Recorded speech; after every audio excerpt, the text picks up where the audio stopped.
Et bonjour aventuriers de bord de ciel, welcome in the seconde vidéo pour la découverte du tutoriel.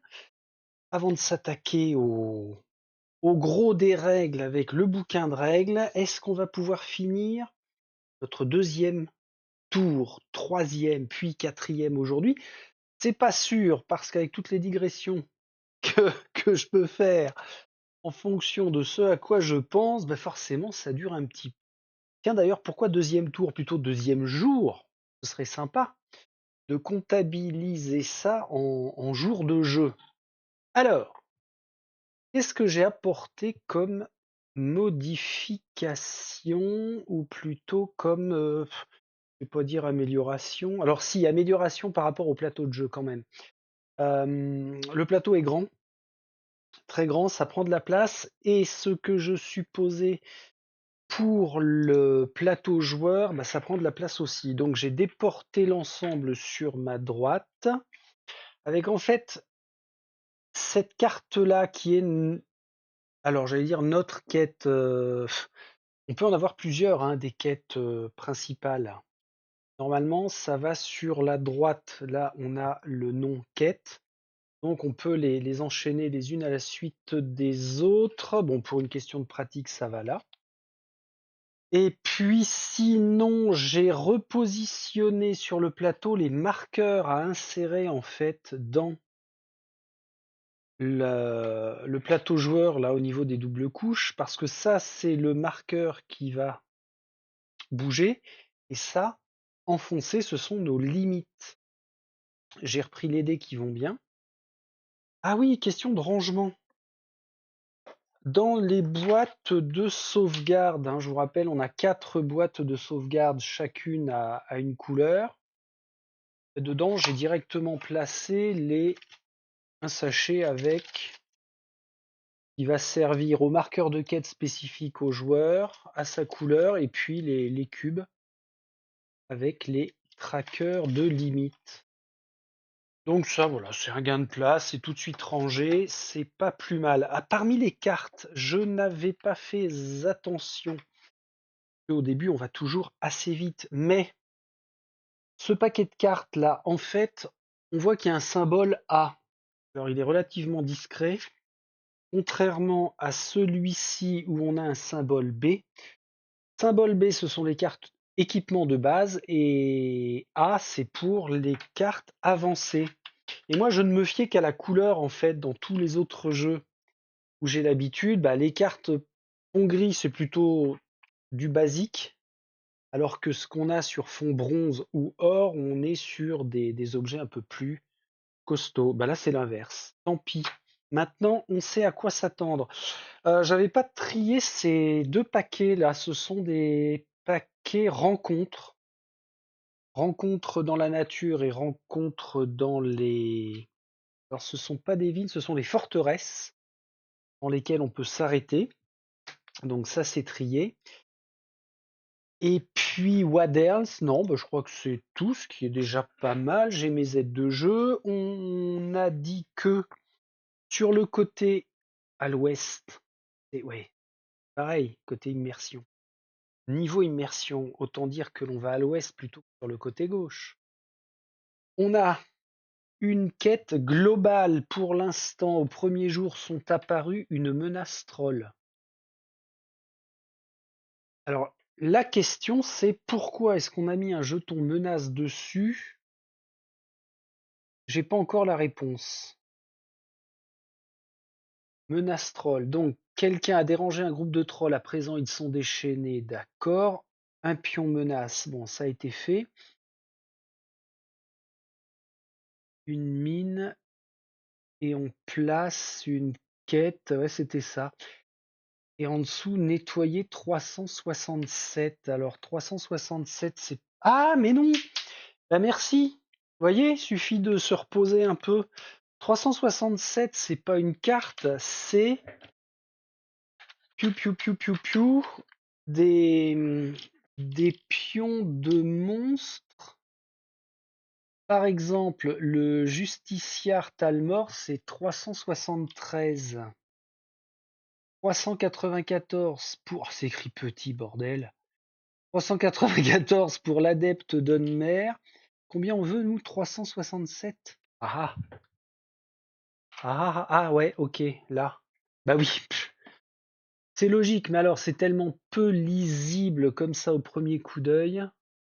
C'est pour nous inciter à acheter la boîte de monstres. Alors, je crois que la boîte de monstres fait référence au monstre errant, en fait. 367. Et puis peut-être à quelques PNJ. Ah bah, laisse-moi ça là. Nettoyer tout. Bon, je vais le mettre ici. Pour l'instant, on verra par la suite. Allez, on attaque. Comment nous appelons-nous déjà? Moi va. Moi va bien. Moi va bien. On s'était arrêté dans la grotte, dans la châtellerie de Blancherive. Nous avions affronté un vasard et un ours. Deuxième jour de jeu. Le deuxième tour commence exactement comme le premier en piochant une carte événement. Piochez une carte événement, marchandises excédentaires et lisez-la. Alors les événements à l'est, il nous les avait fait trier. Donc en T2 tutoriel 2, on tombe bien sur marchandises excédentaires.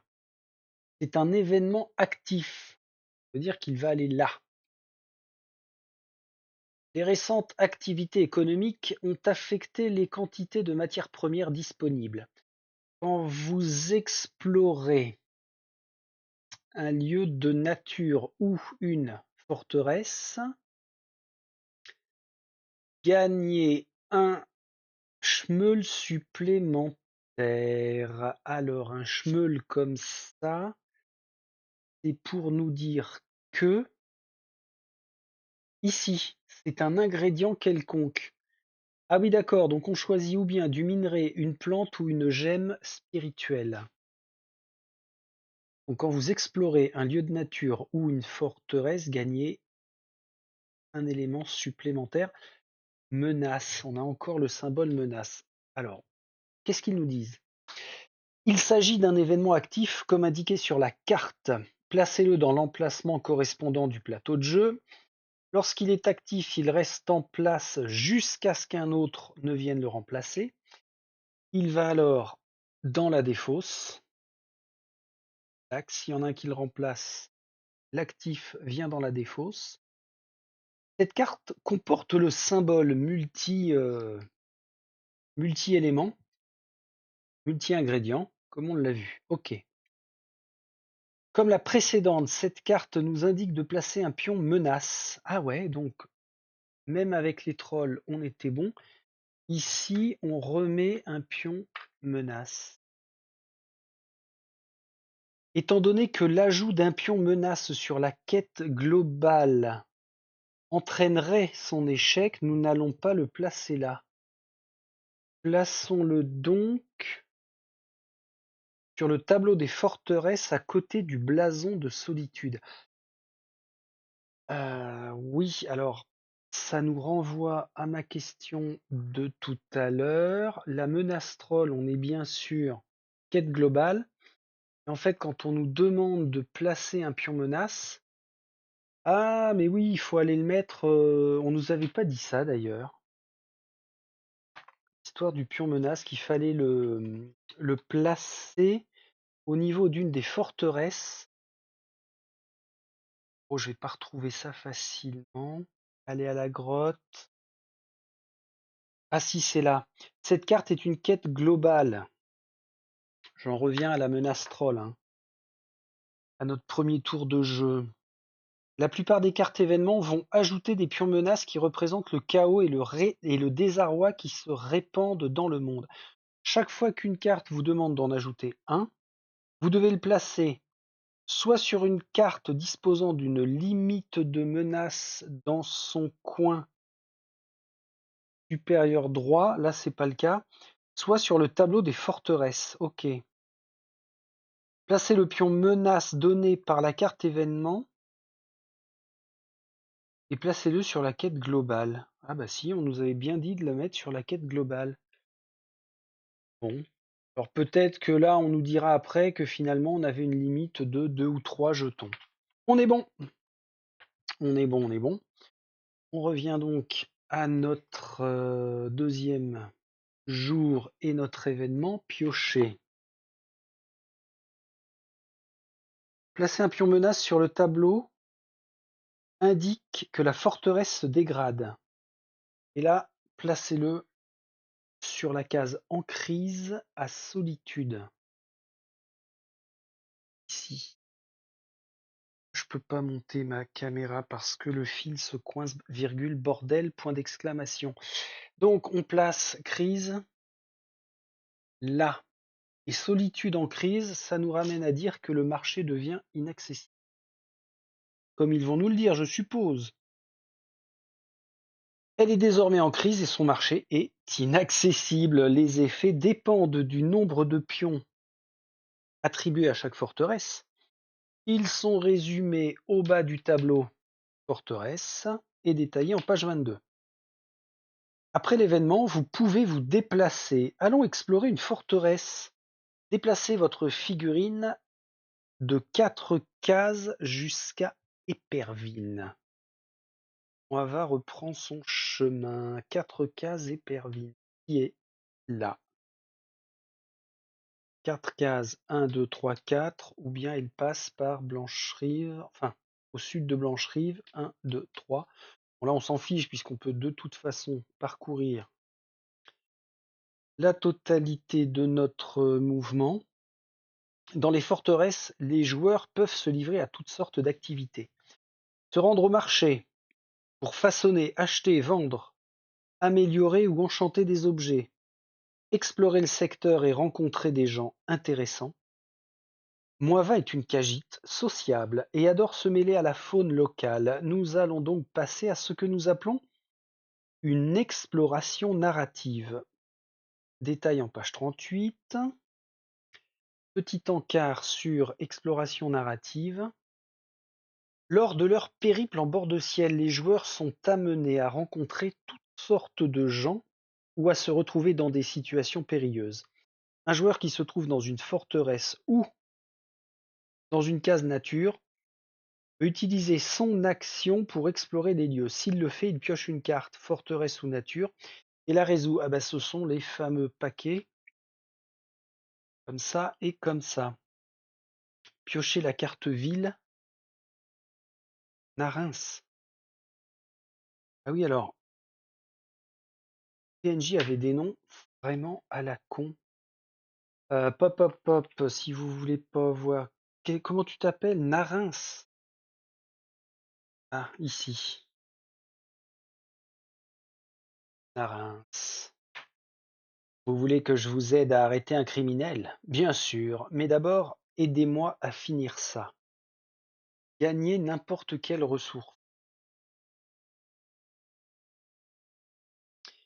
Donc le paquet forteresse contient divers individus qui ont besoin d'aide. Quand vous résolvez une carte ville ou zone sauvage, vous trouverez souvent des ingrédients en chemin. Souvent la carte commence par donner un ingrédient gratuit avant d'exposer la demande d'assistance. Bon là on nous dit gagner un ingrédient nature. On nous en fait 4. Bon, j'ai dit nature. Ok. La plupart des cartes exploration proposent également une quête personnelle. Elles sont utiles à bien des égards. Elles vous donnent une chance d'obtenir des trésors fantastiques, de l'expérience et elles servent de support supplémentaire où placer les pions menaces. Je ne vois pas où on place des pions menaces, mais enfin, ça va exister sur certaines autres cartes. Et le fait de placer des pions menaces pourra se révéler vital par la suite. De plus, grâce à l'événement actif marchandises excédentaires, actif, ouais, vous gagnez un ingrédient supplémentaire. Parce qu'on vient d'explorer une zone de ville. Et oui. En l'occurrence, un élément nature supplémentaire. Ceci dit, on aurait pu choisir autre chose. Là, on va respecter leur souhait. Et ensuite, on lit la carte. Alors, on tombe sur Narins. On lui demande de nous aider à arrêter un criminel. Et d'abord, aidez-moi à finir ça. Narins vous demande de l'aider à forger une chaîne robuste, ce qui nécessite un test de compétence. Donc là, on a la quête, forger une chaîne robuste, lancer 3D plus forgeage. Alors, ah oui, ok. Ça fait partie des compétences que l'on pourrait débloquer comme ça. Par exemple, archerie, furtivité, destruction. Et donc, en rouge, il y en a un qui s'appellerait forgeage. Bon, pour l'instant, on va nous dire, bah, vous l'avez pas. Donc, vous ne jetterez que 3D. Ce type de test fonctionne de la même manière que les tests de compétences en combat. La seule différence est que vous pouvez pousser autant de fois que vous le souhaitez. C'est horrible ce terme. Ah mon Dieu, je ne ferai pas de réflexion supplémentaire. Vous pouvez pousser autant de fois que vous le souhaitez du moment que vous disposez des ressources nécessaires. Alors, j'ai envie de dire oui si je fais appel à ma mémoire. Dans notre tableau joueur, on a ici les symboles qui représentent le fait de pouvoir pousser des tests. Hmm. Ah oui, on consomme des ressources pour pouvoir pousser. Hein, Il croit que c'est ça. Alors voyons voir. Donc lui, il nous demande de forger une chaîne robuste. Il va falloir obtenir 2 cercles.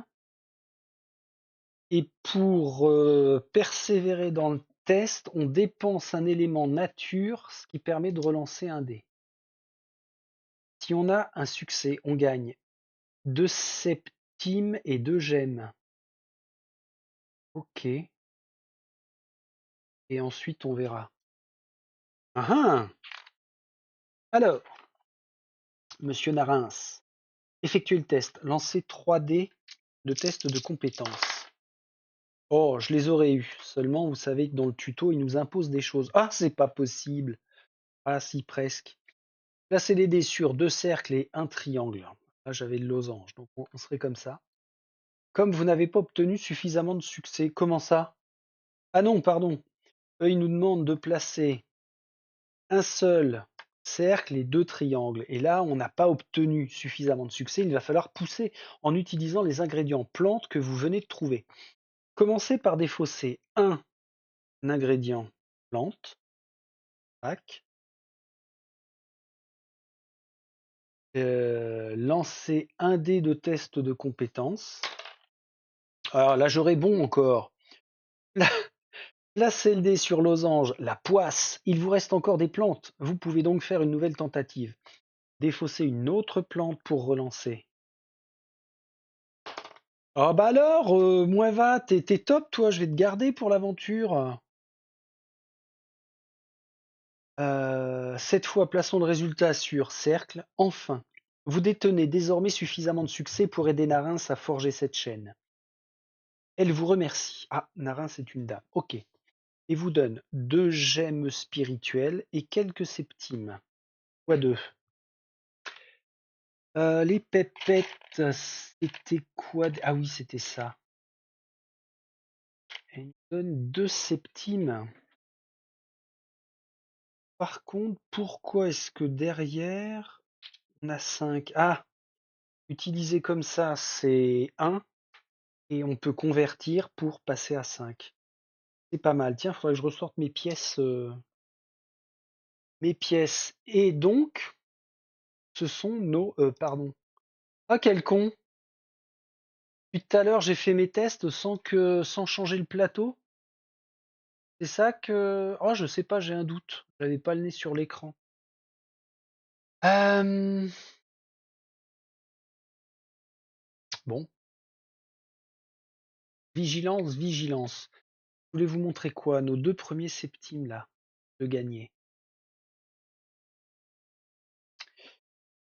Ensuite, donc forger la chaîne, ça c'était notre quête. et on a gagné aussi 2 gemmes spirituelles. Crac.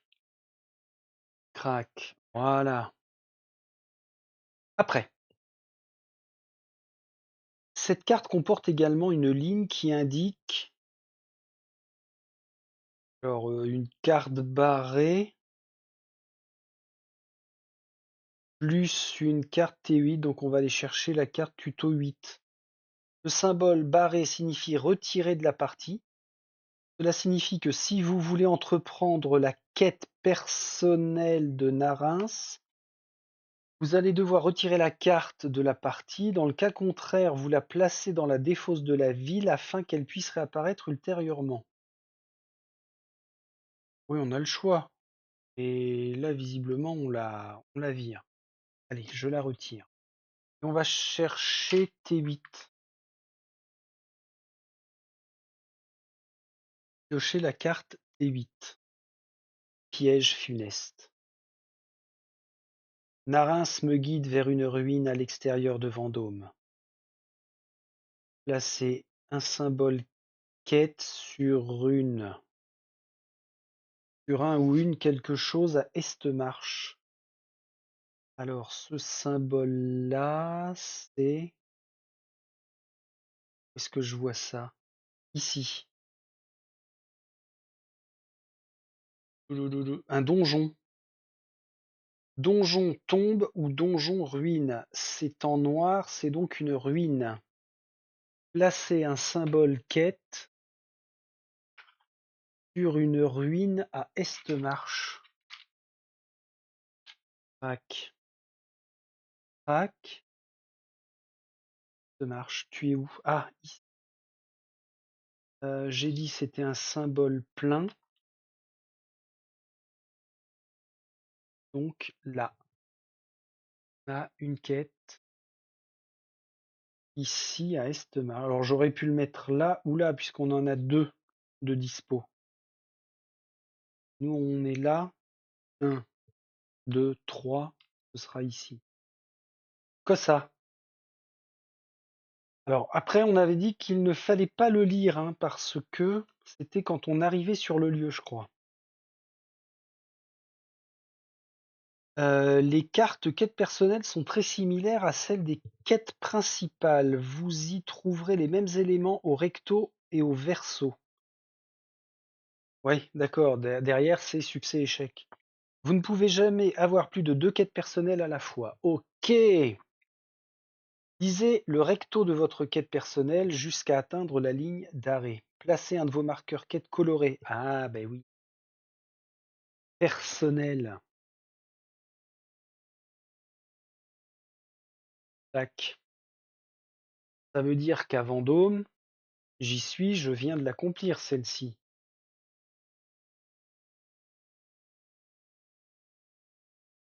Hmm. Mhm. Je fais parce que il fallait se rendre à Vendôme avec cette quête-là. Et on nous a pas demandé. On y est bien? Ah non, pardon, on n'est pas à Vendôme encore. Pff, je suis couillon. Là, on nous a fait nous trimballer au sud pour aller à Éperville. D'accord, mais la première quête personnelle, ce sera bien d'aller à Vendôme et on lira le texte en dessous une fois qu'on y sera. Bon, ça, c'est une mécanique à avoir. Alors, Estemarche contient 2 cases, comme on l'a vu. Vous allez donc devoir choisir dans laquelle vous rendre. Placez votre marqueur quête colorée sur la case la plus au sud. Et oui, on sera plus proche. Vous disposez désormais de 2 objectifs distincts, représentés par vos marqueurs quête colorée. Cependant, vous êtes toujours en train d'explorer Pervine. Lorsque vous êtes dans une forteresse, vous pouvez, au cours d'un même tour, acheter, vendre, façonner, améliorer, enchanter des objets. Nous allons essayer d'enchanter la dague de fer afin de la rendre plus efficace. Avant cela, je vais positionner notre seconde quête personnelle, et il n'y en aura pas plus. Consultez la carte de la dague de fer. Venir. là. Au bas, vous pouvez voir le prix de son enchantement. Ah, ça doit être ça. Alors, c'est de 2 ingrédients gemmes. Ça. Cela signifie que si vous payez ces 2 ingrédients, vous allez piocher une carte du paquet enchantement que vous allez appliquer à votre objet. Si vous disposez de plus d'ingrédients, vous pouvez payer un ingrédient gemme supplémentaire pour piocher une autre carte et en choisir une des deux. Vous pouvez continuer à payer jusqu'à ce que vous soyez satisfait du résultat. Règle page 44. En fait, c'est comme si on poussait avec les tests. Pour le moment, vous ne possédez que 2 ingrédients gemmes, nous nous contenterons donc d'une seule carte. Dépensez les 2 ingrédients, remettez-les dans leur pile. Trouvez l'enchantement silence dans le paquet amélioration et enchantement. Alors, je vire 2 gemmes et je vais chercher dans le paquet qui contient pas mal de cartes. L'enchantement silence, j'aime pas les enchantements. Absorption de santé, ah oui d'accord, il y a plusieurs exemplaires. Absorption de magie, absorption de vigueur. Dégâts de feu, renfort, renfort, renfort, renfort. On cherche silence. Renfort magie, regain magique. Renfort vigueur, regain vigueur. Dégâts de gel, dégâts de magie, silence, furtivité. En 4 exemplaires, ça veut dire que chaque joueur pourrait en posséder un. Là, on a fait là un enchantement. Ou bien on fait un enchantement, ou bien on fait une amélioration. Et là, ça va être vachement bien, parce que because on regagne un dé en test de furtivité pour démarrer un combat. Sachant que si je me rappelle bien par rapport à hier, la dague nous donne plus un dé en furtivité, donc on a une base de 3, plus 1 grâce à l'enchantement, plus 1 grâce à la dague, et plus 1 grâce à notre robe usée. Pas mal! Pour un premier tour de corps à corps, bim! On est pas mal blindé. Ensuite, normalement, vous devriez piocher une carte au hasard. Ah ok. Mais dans l'intérêt de Mueva, nous en choisissons une qui lui convienne. Ah oui, c'est ce qu'ils ont dit, on pioche au pif. L'enchantement silence lui donne un dé supplémentaire en furtivité tant que son objet est équipé, ce qui fait d'elle une sommité en la matière. Le second tour de jeu est à présent terminé. On a fait 3 actions en un tour, hein, on est bien d'accord. On s'est déplacé, nous avons exploré la forteresse et on a fait une action de marchand. On devrait les retrouver ici. Pour un tour, pendant son tour, on peut effectuer une action parmi les suivantes. Accomplir une quête, explorer un donjon, explorer en ville ou en nature. Après avoir résolu une rencontre avec un monstre errant, le joueur peut se déplacer d'une case en terminant son déplacement. Ouais. Se rendre au marché, amélioration et enchantement. Alors dans action de tour, c'est peut-être plus dans le déroulement du tour. Où d'abord on fait un déplacement. Alors carte événement, d'accord. Pouf, pouf, pouf, pouf, pouf. Ajouter de la menace. Tous les joueurs se déplacent en même temps. Et en commençant par celui qui détient le premier joueur, chacun peut effectuer une action de tour. D'accord. Ok, bon ça faudra bien le détailler, mais dans l'esprit, on serait amené à pouvoir faire quand même ces trois fameuses actions. Ce qui est pas mal, ça permet quand même d'avancer beaucoup.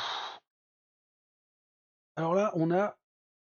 Alors comment je fais par contre pour... Ah ben voilà comment on fait.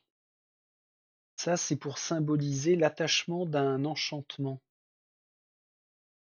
Silence va au-dessus. Ok, on serait comme ça. Ah! Eh ben si! Au même titre qu'hier, j'ai utilisé un trombone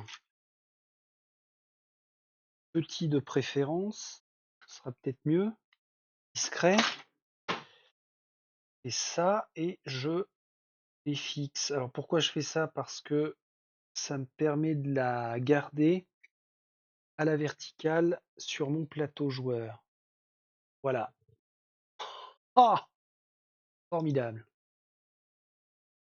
Qu'est-ce qu'on a eu ici? On a eu le placement de notre carte marchandise excédentaire, ouais.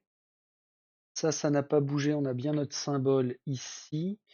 On a bien notre symbole là de menace. On est à Épervine, on a nos 2 quêtes actives, personnelles et pas plus.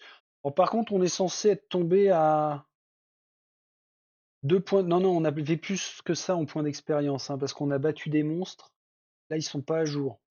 Et moi, je possède 3 de nature et je suis sûr de mon coup, dit-il avant de s'apercevoir qu'il s'était trompé. Mais bon, on va laisser comme ça, c'est pas bien grave. Fin du 2e jour.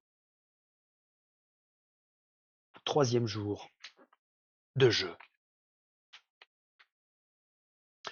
Piocher une carte événement. Influence des draps. Carte événement, influence des draps. Oui, c'est la dernière du tutoriel normal. Ah oui, on nous les avait fait placer dans un certain ordre, hein. Alors, c'est pas un événement actif, c'est pas marqué. Un prince des draps impose sa volonté en bord de ciel. Ajouter une menace à chaque quête. Ah, tu m'emmerdes. Il s'agit d'un événement instantané. Règle page 23. Il est résolu immédiatement avant d'être défaussé. La carte vous indique de placer un pion menace sur chaque quête. Vous avez une quête principale, une quête personnelle et une quête globale. Ouais. Elles reçoivent chacun un pion menace, ce qui pose un problème à Mueva. La quête globale, menace troll, possède déjà un pion menace, et sa limite n'est que de 2. Alors tout à l'heure, c'est peut-être moi qui ai mal lu, mais on nous avait dit que la limite de menace sur une carte de quête se trouvait en haut à droite, et plutôt en haut à gauche. On peut y placer un second pion.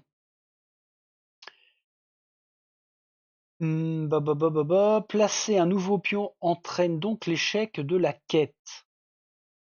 Alors, à faire dans l'ordre.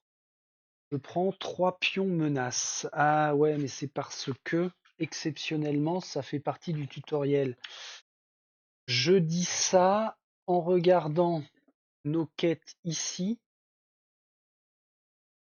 C'est bien en haut à droite. Donc là, je peux en placer une. Reculer un peu comme ça. Ça peut passer devant. Ici, j'en mets un, mais n'a pas de limite, c'est peut-être volontaire. Et donc, je reviens sur la fameuse menace troll et on va voir ce qui se passe en cas d'échec de cette quête-là. C'est ici. Lisez la section échec de menace troll. Alors, échec. D'accord. Là, on n'a rien. Placez un pion troll dans une case nature au choix. Cette section vous indique de placer un pion troll sur le plateau. C'est effectivement du monstre errant.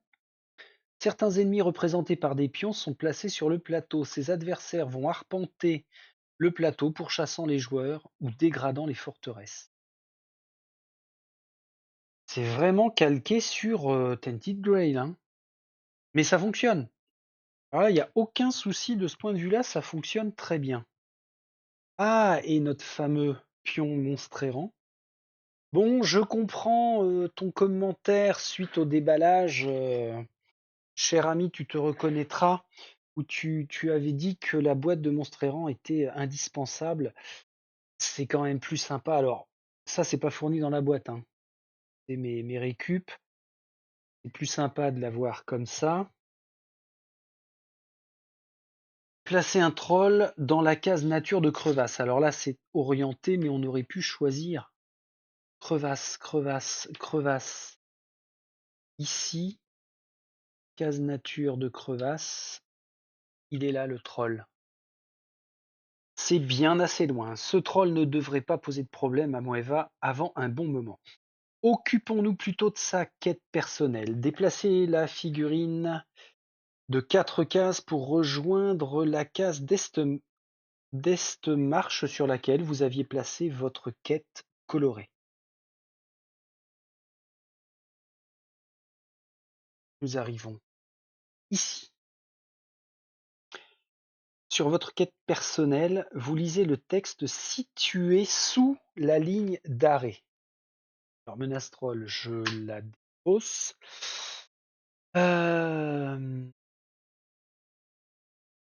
Et c'est cette quête personnelle ici. Nous atteignons l'une des salles principales et Narins me montre le piège qu'elle est en train de préparer. J'ai besoin d'aide pour soulever cette cage, afin de la suspendre au crochet là-haut. Objectif, soulever la cage. On lance en dépensant 1 de vigueur, 1 de santé.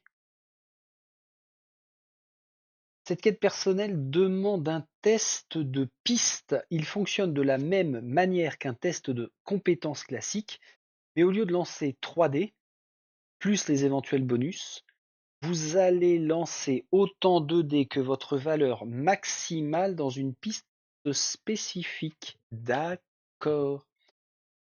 Donc en santé, ma valeur maximale, c'est 1, 2, 3, 4, 5. J'ai bon ou pas? La santé maximale de Moeva est de 5. Elle va donc lancer 5 dés. Ok. La difficulté de ce test. Il faut 3 triangles. Alors, j'aime pas appeler ça des triangles. Ce symbole, c'est... Tu es où? Pion, pion, pion, dégâts, mi. J'aurais cru. Ah, c'est symbole, voilà. Ah bah il l'appelle pas. Bon, bah, je crois que c'était ça, hein, cercle, triangle et losange. Donc il nous en faut 3. Et en dépensant de la nature, ingrédient nature, on va pouvoir pousser le test. Il en aurait fallu 3. Je n'en ai que 2. Et dans l'heure, plutôt, la difficulté est de 3. Jusqu'à maintenant, nous avons eu tendance à ajuster les résultats de dés et les cartes en faveur de Moeva. Il est temps de lui montrer que ce monde peut être hostile et impitoyable. Placez chacun des dés sur un losange. Ah, carrément? Plaisante? Bon, ça peut se produire, hein. Ça s'est vu. 5-6, 5-1. Ça s'est vu. Un résultat plus qu'improbable, mais qui dans le cas présent ne sert absolument à rien.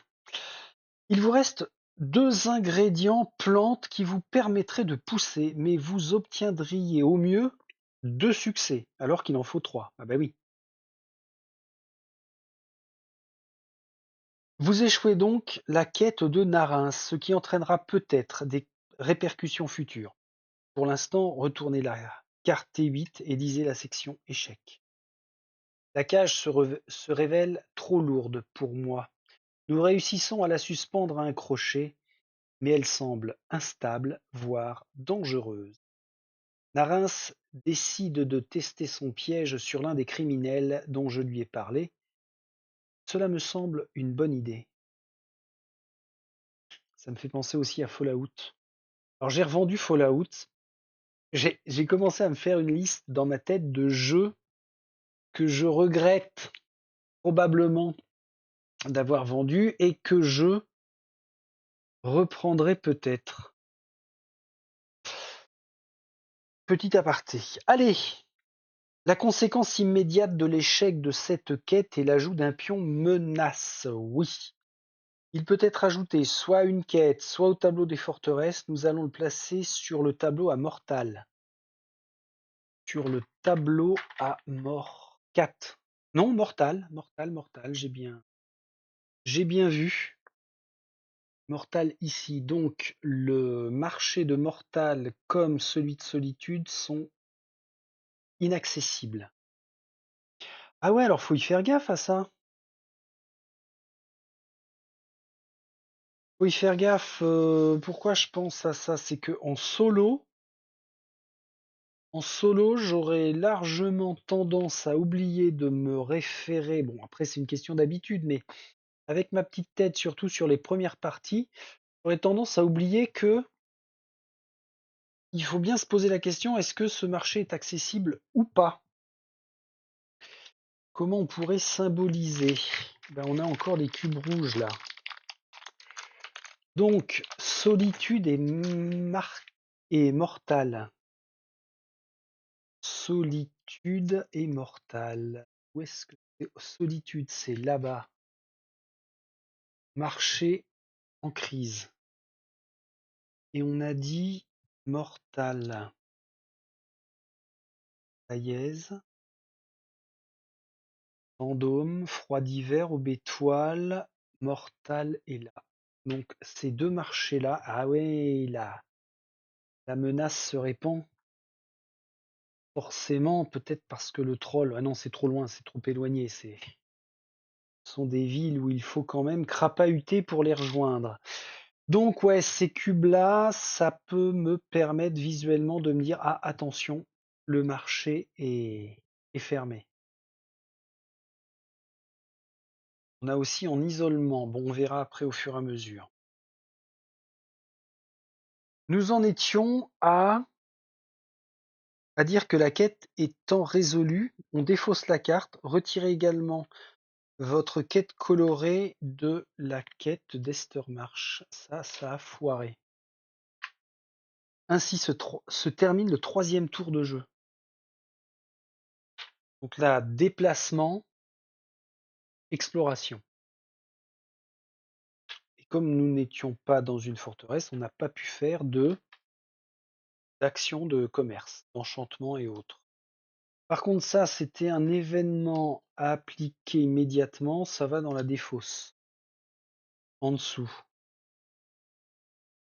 Marchandises excédentaires, c'est toujours actif. Donc, si j'étais retourné explorer une case de nature ou de forteresse, j'aurais regagné un ingrédient supplémentaire. Donc, les ingrédients, c'est une denrée super importante. Ça permet quand même de faire pas mal de choses. On n'a pas encore consommé nos 5 points d'XP là. Bon, Mueva, 3e jour. Piocher une carte événement. Non, pas du tout. 4e jour. Piocher une carte événement, un temps de rêve. Yes. Un événement actif. Il s'agit encore d'un événement actif, cela signifie que celui en cours est mis dans la défausse et que le nouveau vient le remplacer sur le plateau. Yes. Alors qu'est-ce qui se passe? La douceur des températures met de bonne humeur, tout semble plus facile. Une fois par tour de jeu. Chaque joueur gagne un dé supplémentaire lors d'un test de compétence. C'est bon ça. Ah oui, lors d'un test de compétence, pas lors d'un test comme on a fait tout à l'heure de notre piste de plateau joueur, hein. L'effet de cet événement va s'appliquer jusqu'à ce qu'il soit à son tour défaussé. C'est une carte assez intéressante, c'est sans doute le moment opportun pour tenter d'accomplir la quête principale. Déplacer Mueva de 3 cases pour rejoindre Vendôme. Absolument. Vendôme, nous voici.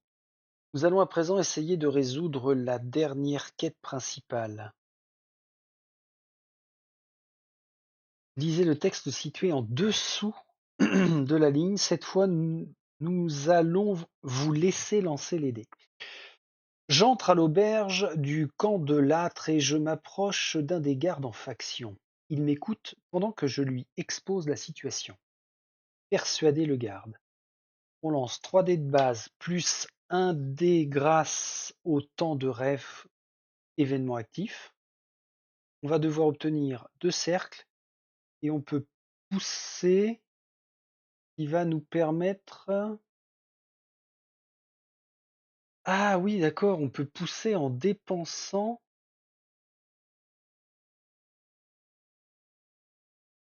pièces d'or. Eh ben oui, pour le convaincre. Ah, c'est logique, c'est bien ça. C'est pas mal. Alors, déplacez votre figurine, effectuez le test, lancez 4 dés, 3 plus 1, dû à l'événement Un temps de rêve.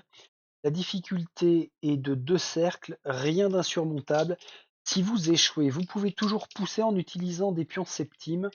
Avec 2 de ces pions en votre possession, vous pouvez pousser 2 fois. Une fois les dés lancés, retournez la carte et lisez soit le succès, soit l'échec avant de passer au reste de la carte. Et nous avons un succès, pas besoin de pousser. Il accepte d'honorer ma requête et semble désireux de faire ce que je demande, gagner 3 points d'expérience. Pas de plus. 3. Je suis blindé en expérience, j'en ai 8. Retournez la carte, ouais. Ok. Et on passe au reste de la carte. La liste transmise par le Talmor est longue. Je vais devoir faire appel à presque tous mes contacts pour accomplir cette requête.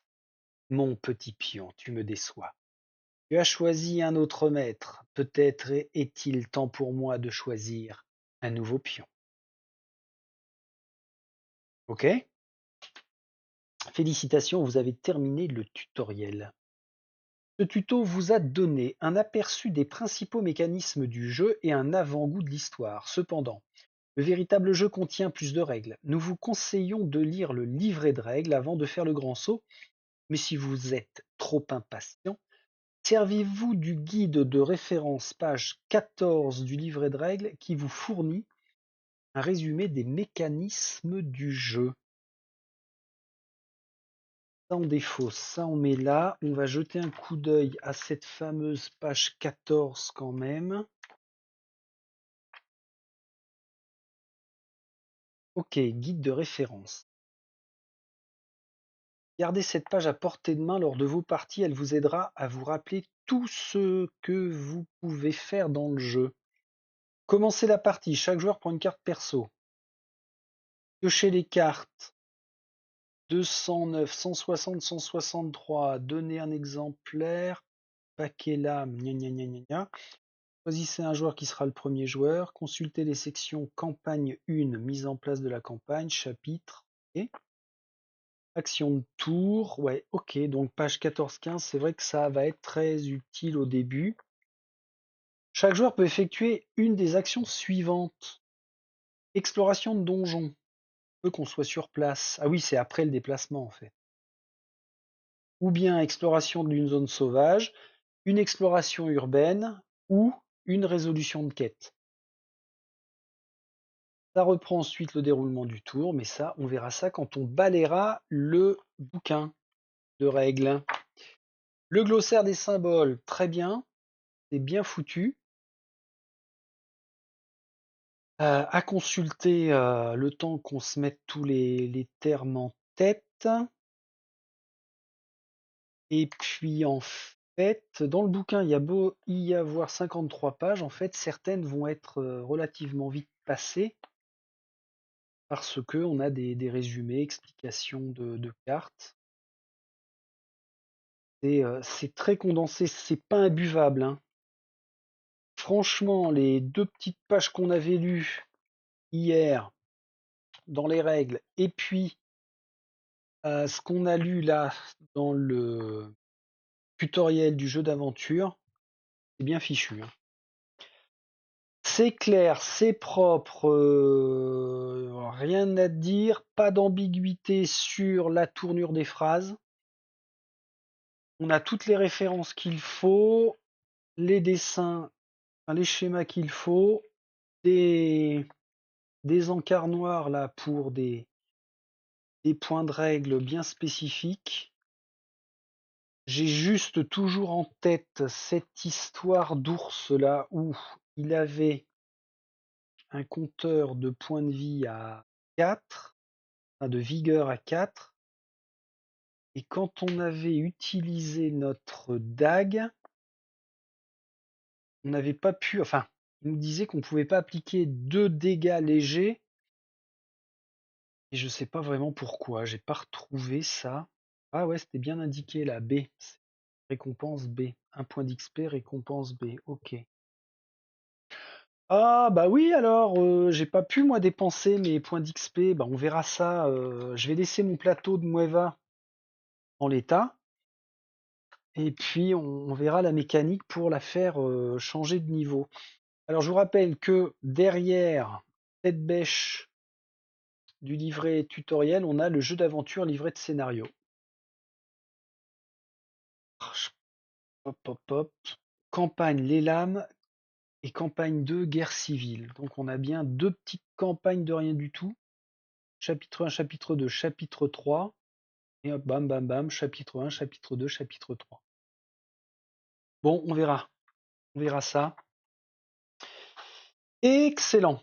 Excellent, excellent. Qu'est-ce que, après cette seconde vidéo là, ça fait quoi? 51 minutes. Bon, bah c'est parfait. Qu'est-ce qui me vient après avoir accompli les 3 nouveaux tours de jeu? Ah oui, ça c'était à Vendôme et il faudrait le retirer puisqu'on a accompli la quête. Bah, il me vient que du bon, hein.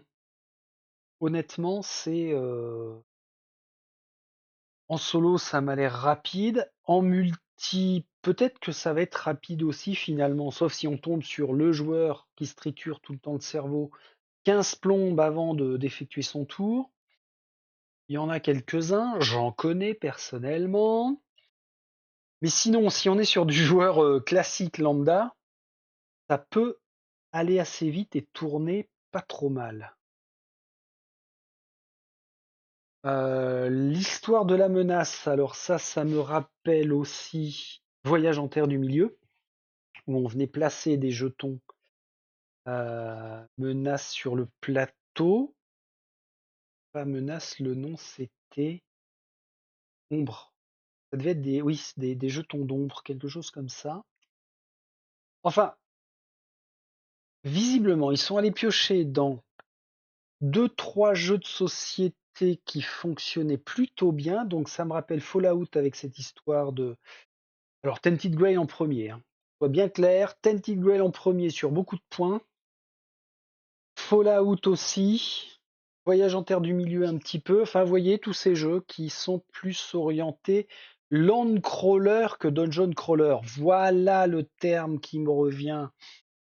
C'est du land crawler, absolument pas du dungeon crawler. Et c'est bien fichu. Ouais, pour l'instant, je dis que c'est bien fichu.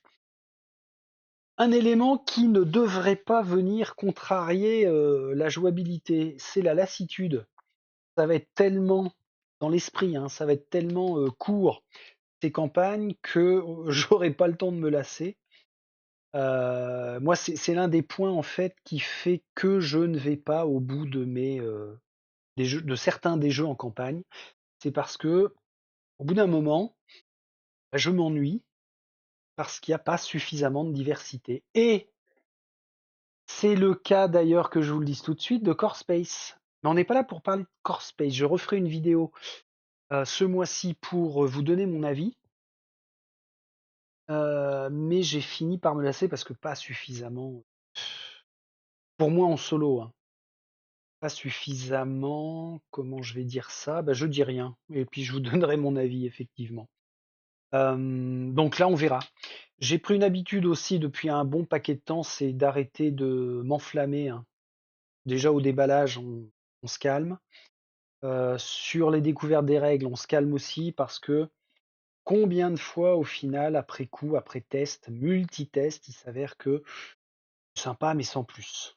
Donc là, je dis que c'est très sympa quand même sur mon échelle de valeur, qui n'engage que moi, bien sûr. Bon, halte. Petite Mueva, tu vas pouvoir te reposer. Elle a fait 4 jours de quête, à se balader. Elle est épuisée. Je vous retrouve début de semaine prochaine pour vraiment attaquer les règles. Il faudra probablement 3 vidéos. Peu importe, de toute façon, on a le temps en ce mois de juin. Donc, on verra bien. Allez, aventuriers de bord de ciel, je vous salue. J'espère que ça vous a convenu. Et à très vite. Salut, salut.